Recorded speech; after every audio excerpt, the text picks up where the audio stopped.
Hey everyone, it's Michael here again, and I have a special guest with me, my wife Karol. And for today's check-in, we're going to be singing the hymn, Have Thine Own Way, Lord. And the text of this hymn was written by Adelaide Pollard.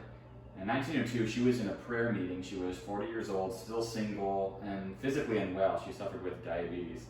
And she was really discouraged because her heart's desire, ever since she was a little girl, was to be a missionary in Africa.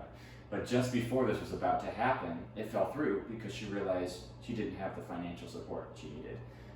So at this prayer meeting, she's sitting next to a frail elderly woman, but she's unable to pray because her heart is so full of discouragement and bitterness. So eventually, the elderly woman breaks the silence and prays, and what she says really struck home to Adelaide. She prayed, "It really does not matter just what you do with us, Lord. Have your way with our lives." And Adelaide suddenly realized that she had spent her whole life pursuing her own goals and not pursuing what God actually wanted her to do with her life. So when she got home, she immediately turned in her Bible to Jeremiah chapter 18, verses 1 through 4. And that says, "This is the word that came to Jeremiah from the Lord.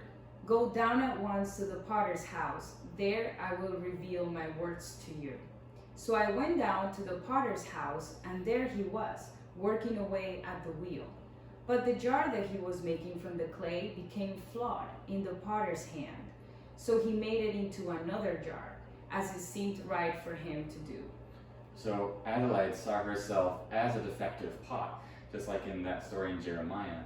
And she realized that she needed broken and reformed by the master potter, who was God, so she could live faithfully the life that God actually created her to live. And it was the same day that she wrote this hymn, Have Thine Own Way, Lord.